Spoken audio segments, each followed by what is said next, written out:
ಅದರ ಜೊತೆಗೆ ವಿಜಯೇಂದ್ರ ಅವರ ಮೇಲೆ ಇಲ್ಲ ಸಲ್ಲದ 150 ಕೋಟಿ ಆಪಾದನೆ ಮಾಡಿದ್ದಾರೆ. ಇಲ್ಲಿ ವಿಜಯೇಂದ್ರ ಅವರು 150 ಕೋಟಿ ಯಾಕೆ ಕೊಡಬೇಕು?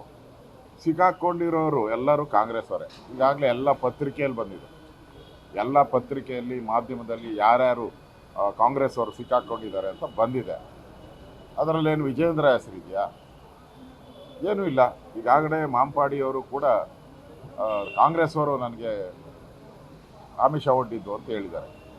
ಅದೃಷ್ಟಿಯಿಂದ ಈ ಥರ ಬೇಜವಾಬ್ದಾರಿಯಾಗಿ ಸರ್ಕಾರ ಇಲ್ಲಿ ಅಧಿವೇಶನ ನಡಿಬಾರ್ದು, ಏನಾದರೂ ಒಂದು ತಕರಾರು ಮಾಡಬೇಕು, ಏನಾದರೂ ಒಂದು ವಿಷಯ ತರಬೇಕು, ಅದನ್ನು ಡೈವರ್ಟ್ ಮಾಡಬೇಕು, ಇಡೀ ಸದನವನ್ನು ಡೈವರ್ಟ್ ಮಾಡುವಂಥದ್ದಕ್ಕೆ ಕಾಂಗ್ರೆಸ್ ಅವರು ಹುನ್ನಾರ ಮಾಡಿದ್ದಾರೆ. ಇದು ಪ್ರಜಾಪ್ರಭುತ್ವಕ್ಕೆ ಕಾಂಗ್ರೆಸ್ ಬಗೆದಂಥ ದ್ರೋಹ. ಇದರಿಂದ ಜನಸಾಮಾನ್ಯರ ಏನು ವಿಷಯಗಳಿದೆ ಅದು ಚರ್ಚೆಗೆ ಬರದಂಗೆ ಮಾಡ್ತಾ ಇದ್ದಾರೆ.